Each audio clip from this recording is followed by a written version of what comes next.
अस्सलाम वालेकुम, मैं हूं शाहजेब खानजादा। पूरी दुनिया कोरोना वायरस से लड़ रही है। कोई मुल्क इस वायरस से महफूज नहीं, मगर इस सूरत हाल में भी तनाज़ात कम होने के बजाय बढ़ रहे हैं। भारत के अपने पड़ोसियों से ताल्लुकात कशीदा हैं, तकरीबन तमाम पड़ोसियों से कशीदा हैं। भारत और चीन के ताल्लुकात अब बदतरीन सतह पर पहुंच गए हैं।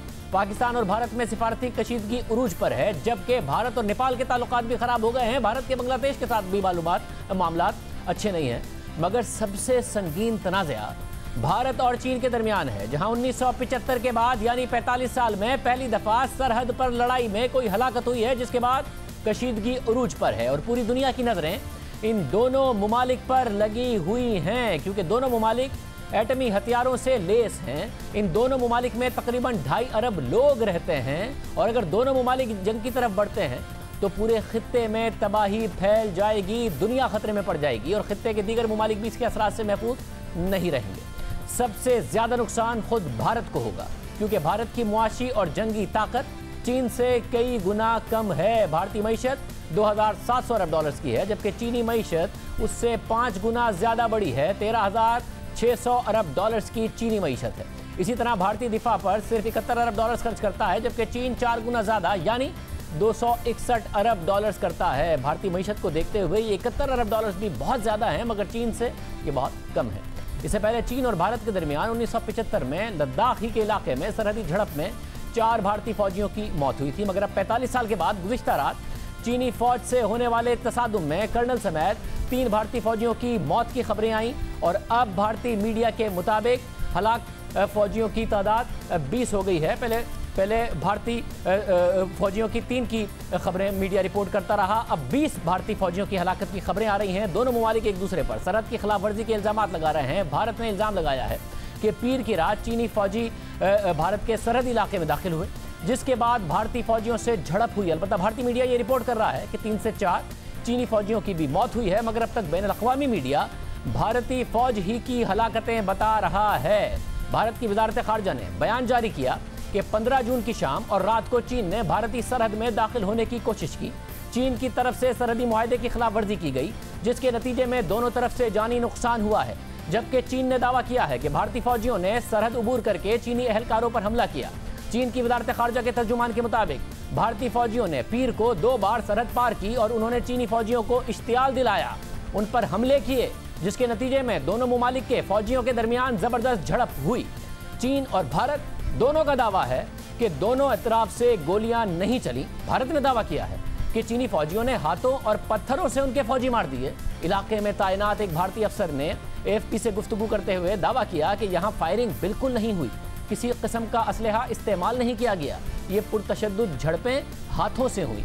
कशीदगी के बाद भारतीय वजीर दिफा राजनाथ सिंह ने वजीर आजम मोदी से मुलाकात की। इसके बाद उन्होंने चीफ ऑफ डिफेंस स्टाफ और तीनों मुसल्लह अफवाज के सरबराहों का इजलास बुलाया। यानी भारत में इस वक्त सूरत हाल कशीदा नजर आ रही है, जिसे बाद में भारतीय वजीर खारजा भी इस इजलास में शरीक हुए। साथ ही भारत और चीन के मेजर जनरल्स की सतह के मुज़ाकरात भी शुरू हो गए हैं। पहले भारतीय फौज के इब्तिदाई बयान में कहा गया था कि उनके 3 फौजी मारे गए हैं, मगर फिर बाद में इस बयान में तब्दीली की गई और कहा गया कि दोनों तरफ से जानी नुकसान हुआ है। भारतीय मीडिया पर चीन के साथ कशीदगी की खबरें हैं और मीडिया पर बहस हो रही है, और साथ साथ जब हलाकतें 3 थी उस वक्त तक 3 बताई जा रही थी, अब 20 की खबरें आ रही। दोनों मुमालिक में सरहदी तनाज़ा 7 दहाइयों पुराना है। इस तनाज़े की वजह से जंग भी हुई, फिर मुज़ाकरात हुए। 2017 में 73 दिन तक कशीदगी रही। फिर उसके बाद जब भारत ने कश्मीर के साथ लद्दाख की आज़ाद हैसियत का मुतनाज़ फैसला किया, तो फिर दोनों मुमालिक में कशीदगी बढ़ी। मई के महीने में दोनों मुमालिक के फौजी आमने सामने आ गए। अमरीकी सदर डोनाल्ड ट्रंप ने सालिसी की पेशकश भी कर दी, मगर दोनों ही मुमालिक ने इस पेशकश को कबूल नहीं किया। अलबत्ता दोनों मुमालिक के अस्करी हुकाम के दरमियान बातचीत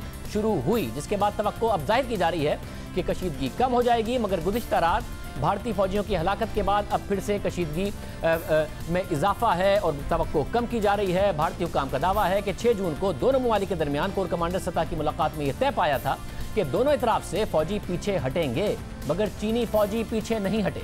6 जून की मुलाकात के बाद सूरत हाल बेहतर हो रही थी। दोनों तरफ की सियासी क़यादत ने इस ऐलान का खैर मकदम किया और यह समझा जा रहा था कि गुज़िश्ता 1.5 माह से जारी कशीदगी कम हो जाएगी, मगर फिर अचानक से भारतीय फौजी मारे गए। और इस वक्त सूरत हाल यह है कि भारत के अपने तीनों पड़ोसियों से ताल्लुकात ख़राब हैं।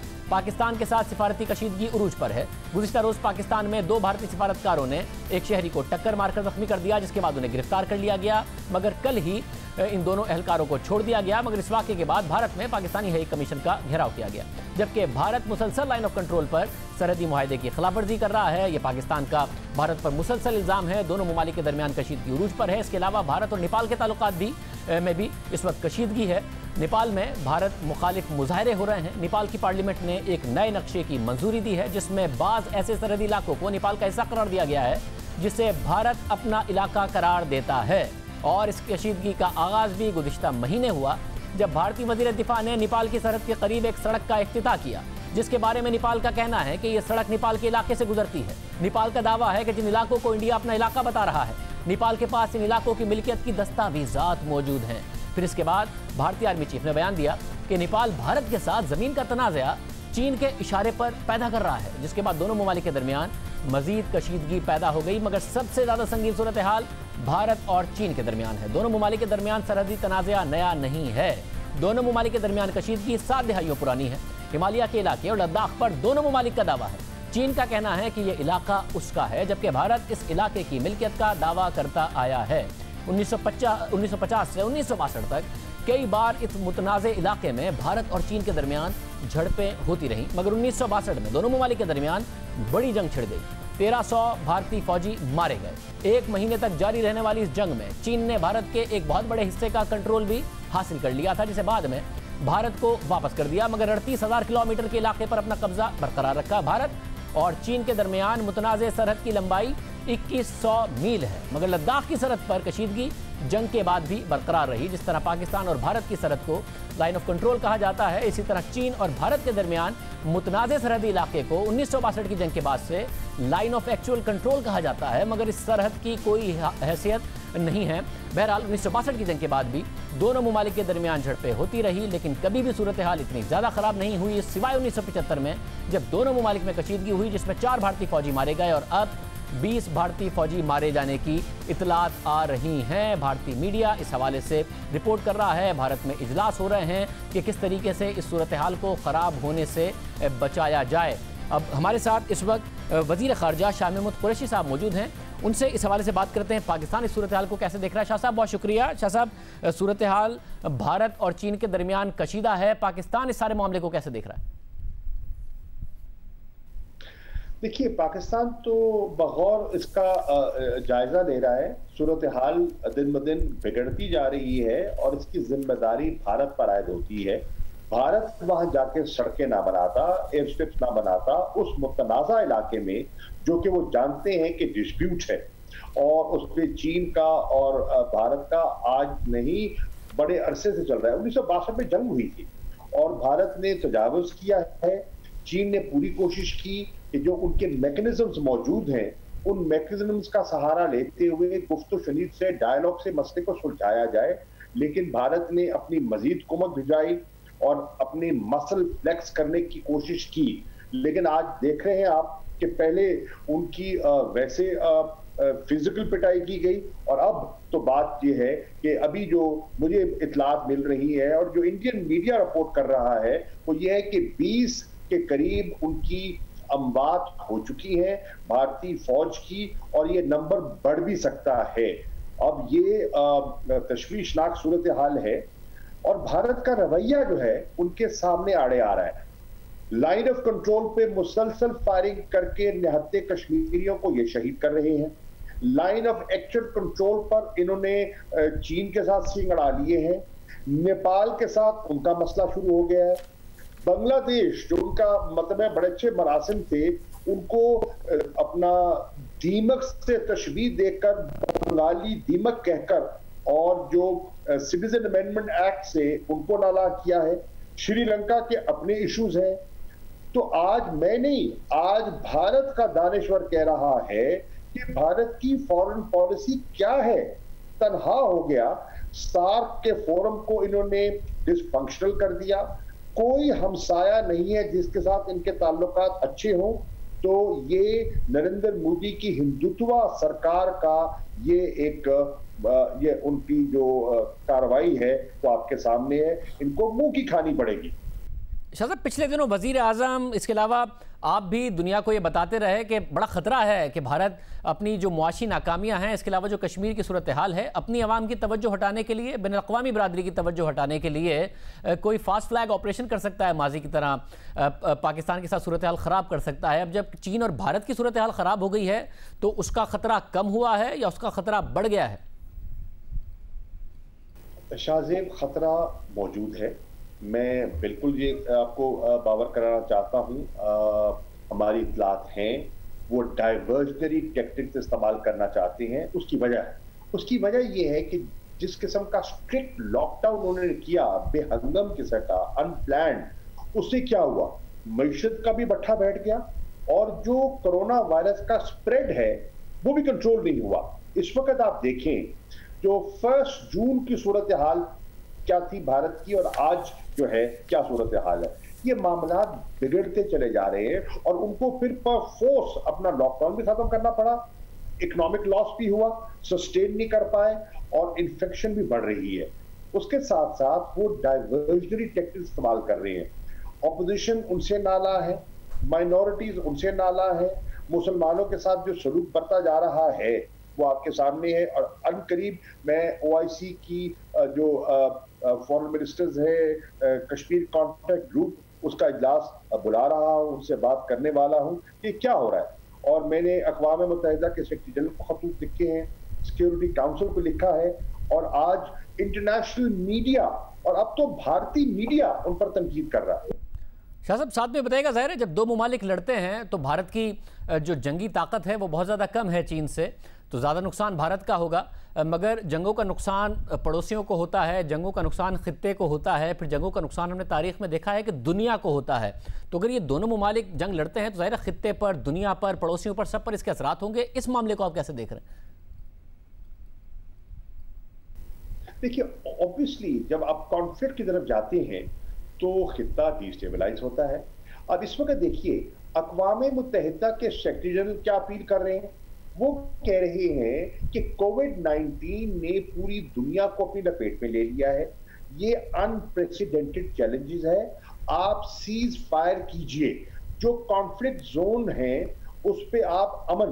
पाकिस्तान क्या कर रहा है, पाकिस्तान अफगानिस्तान में वेस्टर्न बॉर्डर पर अमन रिकंसिलिएशन का प्रचार कर रहा है, लोगों को कह रहा है कि मेहरबानी फरमाइए जितने इंट्रा अफगान फैक्शंस हैं वो डायलॉग का आगाज करें ताकि वायलेंस कम हो, जंग खत्म हो, अमन की तरफ जाए।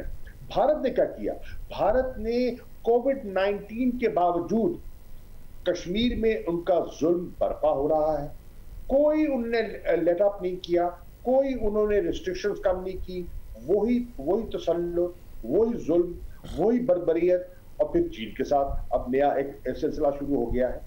बहुत शुक्रिया शामिद कुरैशी साहब, वज़ीर ख़ारजा पाकिस्तान हमारे साथ मौजूद थे। देखते हैं कितना सेंस प्रिवेल करता है। अभी तक झड़पें हैं, सूरत हाल किस हद तक ख़राब होती है। प्रोग्राम में आगे बढ़ते हैं। पाकिस्तान में कोरोना वायरस की सूरत हाल तशवीशनाक होती जा रही है। गुज़िश्ता 24 घंटों में मज़ीद 111 अमवात रिपोर्ट हुई हैं, जो एक दिन में होने वाली अब तक की सबसे ज़्यादा अमवात हैं, जिसके बाद अमवात की मजमूई तादाद 2839 हो गई है, जबकि मज़ीद 4443 केसेज आने के बाद मुल्क भर में कोरोना के मरीजों की तादाद 1,48,921 हो गई है, जो शरह मस्बत केसेज आने की 20% से ऊपर थी, 24% तक चली गई थी, वो 20% से नीचे ज़रूर आई है। कोरोना वायरस से बिगड़ती सूरत हाल की वजह से पाकिस्तान में दोबारा लॉकडाउन शुरू कर दिया गया है, मगर इस बार मुकम्मल लॉकडाउन के बजाय शहर के उन इलाकों को बंद किया जा रहा है जहाँ कोरोना वायरस के हॉटस्पॉट्स हैं और जिनकी निशानदही national command and control centre ने की है, जिसके मुताबिक पाकिस्तान के 20 शहर कोरोना वायरस के गढ़ बन चुके हैं और फहरिस्त में शामिल शहरों के मुतासरा इलाकों को सील किया जा रहा है। इस्लामाबाद के 3 इलाके 13 जून से सील हैं। पिशावर के 4 इलाकों को भी गुज़िश्ता रोज बंद कर दिया गया। सवात के 4 इलाकों और जिला मालाकंड में भी स्मार्ट लॉकडाउन नाफिज कर दिया गया है, जबकि पंजाब के चीफ सेक्रेटरी के मुताबिक पंजाब के 7 शहरों के कोरोना से मुतासरा इलाकों में लॉकडाउन का फैसला किया गया है, जिनमें लाहौर, रावलपिंडी, फैसलाबाद, मुल्तान, गुजरावाला, सियालकोट और गुजरात शामिल हैं। लाहौर के मुतासरा इलाकों में आज रात 12 बजे से, जबकि दीगर शहरों के मुतासरा इलाकों में कल रात 12 बजे से स्मार्ट लॉकडाउन किया जाएगा। इसी तरह सिंध में कराची सबसे ज़्यादा कोरोना से मुतासिर है, वहाँ पर भी जो एक सिलेक्टेड लॉकडाउन है उसकी सिफारिश ज़रूर की गई। 85% केसेस कराची में हैं, मगर कल मुर्जा वहाब हमारे साथ मौजूद थे। उन्होंने कहा कि वज़ीर आज़म कराची आ रहे हैं, हम उनसे मुलाकात के बाद चाहते हैं कि वो मिलें मुराद अली शाह साहब से और उसके बाद हम फैसला करें ताकि वफाक ओनरशिप दे। कराची में बहुत सारे इलाके हैं जो वफाकी इदारों के मातहत हैं, तो एक यूनिफॉर्म डिसीजन होना चाहिए। वज़ीर आज़म इमरान खान कराची पहुँच गए हैं, उन्होंने कुछ मुलाकातें अपने पार्टी रहनुमाओं से, गवर्नर सिंध से भी कर ली हैं, मगर इतलात आ रही हैं कि वज़ीर आला से शायद उनकी मुलाकात ना हो। तो फिर क्या होगा, इस पर बात करेंगे। और सूरत हाल यहाँ से कितनी ख़राब होती नज़र आ रही है, डॉक्टर अताउर रहमान, चेयरमैन वज़ीर आज़म task force science and technology हमारे साथ मौजूद हैं, उनसे पूछेंगे कि वो इस वक्त सूरत हाल को कितना ख़राब देख रहे हैं, क्योंकि बहुत हुकूमत एक अलग बात कर रही है, इसके अलावा मज़ीद खौफनाक नताइज की भी बात की जा रही है। मुज़फ़्फ़र साहब बहुत शुक्रिया। वज़ीर आज़म आ गए कराची, मुलाकातें भी कर ली, चीफ मिनिस्टर से है कोई मुलाकात का इम्कान? शादिब साहब वज़ीर आज़म कराची पहुंच चुके हैं, बट जो मेरी इत्तलात हैं अभी तक कोई वज़ीर आला सिंध के साथ या सिंध हुकूमत के हेल्थ डिपार्टमेंट के साथ कोरोना वायरस के हवाले से कोई मीटिंग वज़ीर आज़म के शेड्यूल में नहीं है। एक बार फिर कोशिश करेंगे कि वज़ीर आज़म से बात कर सकें, और अगर वज़ीर आज़म खुद प्रायोरिटाइज करते हुए इस इशू को मीटिंग कन्वीन कर लें एनसीसी की, तो ज़्यादा बेहतर तरीके से इफेक्टिव डिसीजन मेकिंग हो पाएगी। मगर मुर्ज़फ़्फ़र साहब, अगर नहीं होती वज़ीर आज़म से मुलाकात, तो NCOC भी एक ऐसा फोरम है जहाँ सिंध की भी नुमाइंदगी है, उसमें अगर मुख्तलिफ इलाकों का फैसला किया गया तो पंजाब में भी बहुत सारे इलाके हैं जो मरकज़ के मातहत हैं। कल आपने कहा था बैंक्स हैं, दूसरे इदारे, तो बैंक्स पंजाब में भी हैं, जिन इलाकों में सख्ती की गई है वहाँ पर बैंक्स भी बंद हो जाएंगे। DHA में अगर वहाँ पर लॉकडाउन किया गया है सिलेक्टेड इलाकों में, इसके अलावा कैंट में किया गया है, तो वहाँ पर भी पंजाब हुकूमत जो लॉकडाउन करी उसकी पासदारी होगी। तो कराची में क्यों नहीं कर सकते आपको क्यों वज़ीर आज़म से मिलना है? नहीं शादिद, पहले इंप्लीमेंटेशन नहीं हो पाई थी, और मैं यही आपको गुजारिश कर रहा हूँ, जब लास्ट टाइम हमने लॉकडाउन किया तो हमने पहले दिन हमारी जो लोकल इंतजामिया है उसने स्टेट बैंक से बात की और ये कहा कि आप तमाम बैंकों की तमाम ब्रांचेस को ना खोलें, बैंक्स को आप रिक्वायर करें कि कंप्लीट स्टाफ के साथ काम ना करें, बट ऐसा नहीं हुआ। आपके सामने कि फेडरल गवर्नमेंट ने इस दौरान ट्रेनों को कैंट स्टेशन को खोल दिया, बंद नहीं किया, ट्रेनें आती रही, लोगों की आमदोरफ्त होती रही, एयरपोर्ट्स खुले रहे, इसी तरह पोर्ट आपका खुला रहा, जिसकी वजह से हमारे लॉकडाउन के ओवरऑल फैसले जो है वो मुस्तफीद उस तरीके से नहीं हो पाए। इसलिए हम समझते हैं कि अगर एक बोल्ड फैसला हो रहा है, एक दिलेराना फैसला गवर्नमेंट करने जा रही है, तो बेहतर ये होगा कि सूबाई हुकूमत को फेडरल गवर्नमेंट कंप्लीटली बैक करे, कंप्लीटली सपोर्ट करे, ताकि बेहतर तरीके से इफेक्टिव अंदाज से वो काम कर सके। और यही मैसेज मैंने कल भी आपके प्रोग्राम के तवज्जुह से दिया था, आज फिर दे रहा हूं कि वजीर आजम कराची में हैं तो सही, लेकिन वजीर आजम के शेड्यूल में कोई इस हवाले से मीटिंग नहीं है, और ये शो करता है lack of priority on part of federal government. क्या वजीर आला ने रिक्वेस्ट की है कि वो मिलना चाहते हैं और इस हवाले से अहम फैसले करना चाहते हैं?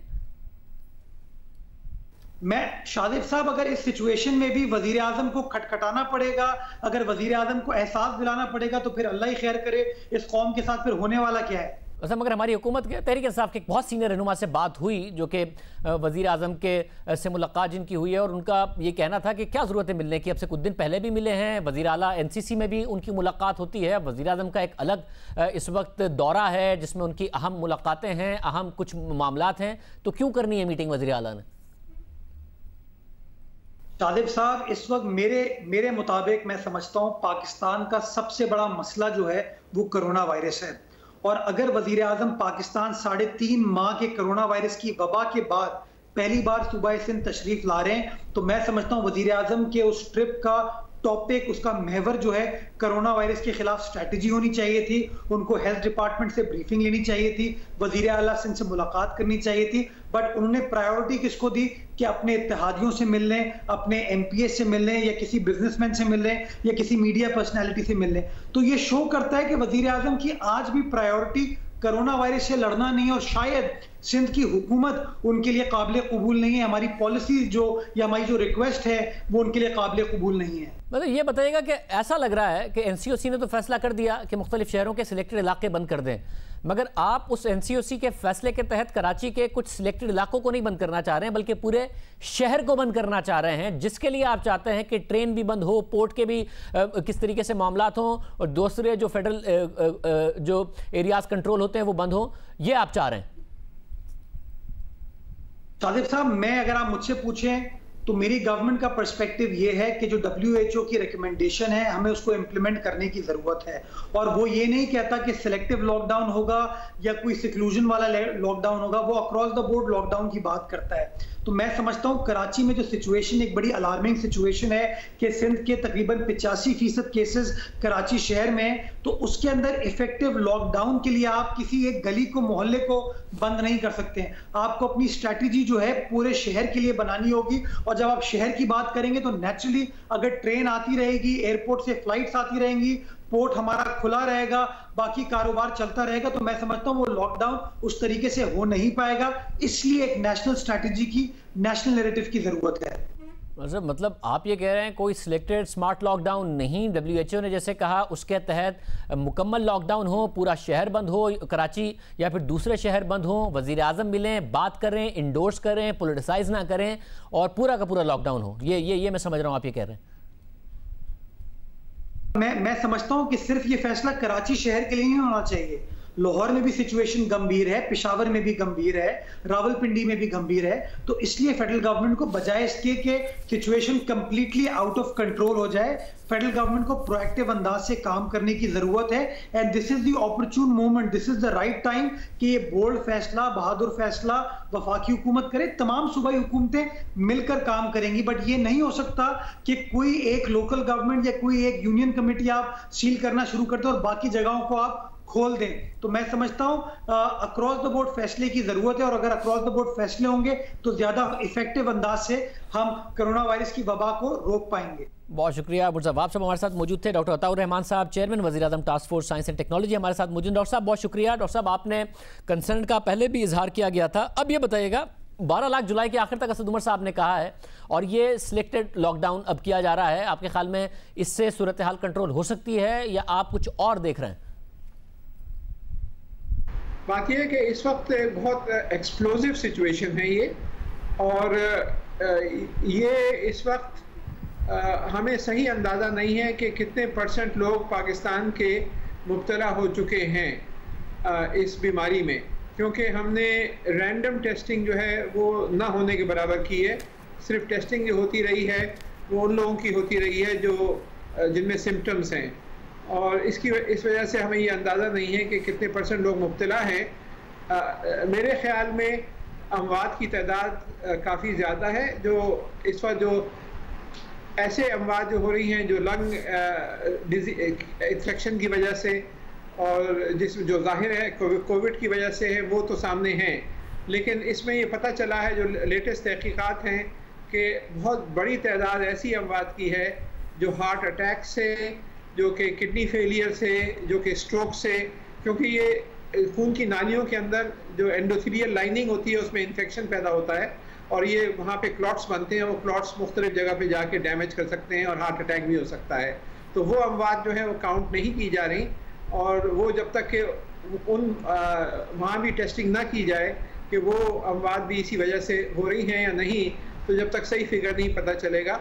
क्योंकि अभी तक जो डेटा है मगरिब का, तो उसमें तो जो पाकिस्तानी इंडियन ओरिजिन के या सियाफाम जो लोग हैं उनके अमवात की शरह ज़्यादा है, क्योंकि विटामिन डी की कुछ कमी होती है, क्योंकि हमारा जो खाल है वो थोड़े काले रंग की होती है, तो विटामिन डी की सिंथेसिस कम होती है, तो इस वजह से उनकी अमवात ज़्यादा है। तो ये जो अमवात पाकिस्तान, इंडिया, बांग्लादेश, श्रीलंका में कम दिखाई जा रही हैं, इनमें मेरे ख्याल से ये इन सारे ममालिक में काउंटिंग जो है वो सिर्फ उन अमवात की हो रही है जो डायरेक्टली साबित हो जाता है कोविड की वजह से हैं, लेकिन जो और भी कोविड की वजह से जो अमवात हो रही हैं, जैसे मैंने अर्ज़ किया, वो काउंट नहीं की जा रही। तो ये बड़ा ख़तरनाक सूरत हाल है। डॉक्टर साहब, मुख्तलिफ इलाकों में चाहे ब्राज़ील हो, अमेरिका हो, बरतानिया हो, वहाँ पर ये देखा गया कि जो सिया फार्म हैं या फिर जो एशियन इलाके हैं, वहाँ पर जो मुआशी उनके हालात हैं उससे एसोसिएट किया गया कि जो इम्यूनिटी लेवल है उस पर बड़ा फ़र्क पड़ा हुआ है। तो जो मुतवसत तबके के लोग हैं, गरीब हैं, उन पर ज़्यादा हिट कोरोना वायरस की आ रही है। अब पाकिस्तान में क्या किया जाए, इसको इन्फोर्स किया जाए, कहाँ आप सिचुएशन देख रहे हैं? कि इसमें करना ही चाहिए कि जो 600-700 हॉटस्पॉट्स आइडेंटिफाई किए हैं, वहाँ पर उन इलाकों को जो सील कर रहे हैं उसमें मेरे ख्याल से पुलिस फोर्स जो है वो कामयाब नहीं होगा, इसमें हमें रेंजर्स को और शायद आर्मी को भी इन्वॉल्व करना पड़े सही तरीके से उन इलाकों को कंप्लीट लॉकडाउन करने में, ताकि वहाँ से बहुत ज़्यादा तेज़ी से नहीं फैले। लॉकडाउन आप एनफोर्स कितना ही करें, लेकिन जब तक लोग आप दूसरे इलाकों में आपस में मिलते रहेंगे पब्लिक प्लेसेस, और जो कि आप किसी भी बाज़ार में चले जाएं आज भी मुख्तलिफ शहरों के, तो आधे से ज़्यादा लोग मास्क नहीं पहने हुए। तो जब तक ये सूरत हाल होगी, जब तक इसको कोई ताकत नहीं रोक सकती, कोई हुकूमत नहीं रोक सकती।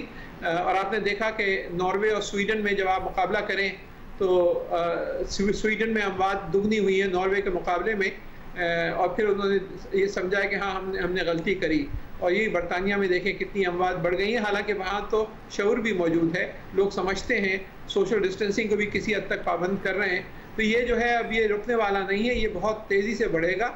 और ये जो असद उमर साहब ने प्रेडिक्शन की है 10-12 लाख अगले महीने, मेरे ख्याल से इससे भी ज़्यादा एक्चुअल फिगर हो सकता है। और इसको रोकने के लिए बस यही है कि हम कोशिश ये करें कि जो जिन इलाकों में ये फैल रहा है उनको सही मायनों में सील ऑफ करें। बहुत शुक्रिया डॉक्टर अताउर रहमान साहब हमारे साथ मौजूद थे। उनके ख्याल में सूरत हाल ज़्यादा ख़राब हो सकती है उससे जो कि असद उमर साहब की तरफ से कही गई है, और ऑफिशियल डेटा जो बताया जा रहा है उससे ज़्यादा ऑन ग्राउंड सिचुएशन ख़राब है। डॉक्टर अताउर रहमान साहब जो कि खुद चेयरमैन हैं वज़ीर आज़म ही की टास्क फोर्स बराए साइंस एंड टेक्नोलॉजी के, वो ये बात कह रहे हैं। प्रोग्राम में आगे बढ़ते हैं। पाकिस्तान और फ्रांस के दरमियान 25 साल पहले एक डील हुई। इस डील में किकबैक्स लेने का इल्ज़ाम लगा, करप्शन का इल्ज़ाम लगा। फिर कराची में होने वाली दहशतगर्दी के वाक़े का ताल्लुक इस डील से जोड़ा गया। 2 दहाइयों तक इस डील की तहकीकात होती रही और अब फ्रांसीसी अदालत ने 1994 में पाकिस्तान और सऊदी अरब से असलहे की डील से किकबैक्स लेने के इल्ज़ाम में 3 फ्रांसीसी हुक्काम और 3 दीगर अफराद को सज़ा सुना दी है। तमाम मुल्ज़िमान को 2 से 5 साल की सज़ा सुनाई गई है, मगर अभी इस डील के अहम किरदार साबिक फ्रांसीसी वज़ीर आज़म और उनके वज़ीर दिफा के खिलाफ कार्रवाई होना बाकी है। उनके खिलाफ मुकदमा दर्ज हो चुका है और वो आने वाले दिनों में फौजदारी अदालत का सामना करेंगे। ये केस 2 दहाइयों से फ्रांसीसी सियासत का मरकज़ बना हुआ है और अब पहली बार किसी को सज़ा हुई है, मगर अभी सिर्फ 6 किरदारों को सज़ा हुई है, बाकी किरदारों के खिलाफ एक्शन बाकी है। फ्रांसीसी वज़ीर आज़म पर इल्ज़ाम है कि उन्होंने इस मुआहदे के ज़रिए किकबैक्स हासिल किए ताकि वो अपनी इंतखाबी मुहिम को, इलेक्शन की मुहिम को फंड कर सके। लेकिन वो कौन सा मुआहदा है जो 25 साल बाद भी फ्रांस के साबिक वज़ीर आज़म का पीछा कर रहा है? इस हवाले से हमें कुछ तारीखी हक़ाइक़ का जायज़ा लेना होगा। 1994 में पाकिस्तान में पीपल्स पार्टी की हुकूमत थी। उस दौरान पाकिस्तान को सबमरीन यानी आबदोज़ की ज़रूरत थी और पाकिस्तान मुख्तलिफ ममालिक से सबमरीन हासिल करने के लिए हुकूमती सतह पर डील्स का जायज़ा ले रहा था। इसी दौरान फ्रांस से आबदोज़ खरीदने का फैसला किया गया तो पाकिस्तान और फ्रांस के दरमियान 1994 में एक डील हुई। इस डील के मुताबिक फ्रांस ने पाकिस्तान को 826 मिलियन यूरोस की मद में सबमरीन्स फरोख्त करना थी, यानी 82 करोड़ यूरोस में। मुआहदा हुआ, मुआहदा आगे बढ़ता गया। 1996 में फ्रांस में इंतखाबात हो गए और फ्रांसीसी वज़ीर आज़म बेलाडियोर ने सदर के उम्मीदवार के तौर पर इंतखाबात में हिस्सा लिया, लेकिन उन्हें सदारती इंतखाबात में शिकस्त हुई और फ्रांस के नए सदर बने याक शिराक। और फिर उन्होंने इंतखाबात जीतने के बाद मुख्तलिफ मुआहदों का जायज़ा लेना शुरू कर दिया, जिसमें एक मुआहदा पाकिस्तान के साथ भी था। इस मुआहदे में कमीशन के तौर पर अदा की जाने वाली रकम को जब देखा गया तो उन्होंने अपने वज़ीर दिफा को हुक्म दिया कि वो इस मुआहदे की तहकीकात करें। साथ ही उन्होंने इस मुआहदे के तहत अदा की जाने वाली कमीशन की रकम भी रोक दी थी, क्योंकि उन्हें खदशा था कि इस कमीशन की रकम से किकबैक्स हासिल की जा रही है। मगर फ्रांसीसी अखबारों के मुताबिक कमीशन की ये रकम 2001 तक जारी रही, यानी उस ज़माने में फ्रांस में दीगर ममालिक को दिफाई साजो सामान बेचने के लिए किसी थर्ड पार्टी को कमीशन देना जायज़ था, जो कि रिश्वत भी बन जाता था। मगर इस कमीशन पर किकबैक्स यानी अपना हिस्सा लेना जायज़ नहीं था, जो इस केस में लिया गया। यानी कि एक तो कमीशन दिया गया, फिर बाद में वापस वो वज़ीर आज़म पर इल्ज़ाम लगा कि उस कमीशन में उन्होंने किकबैक्स ले लिए।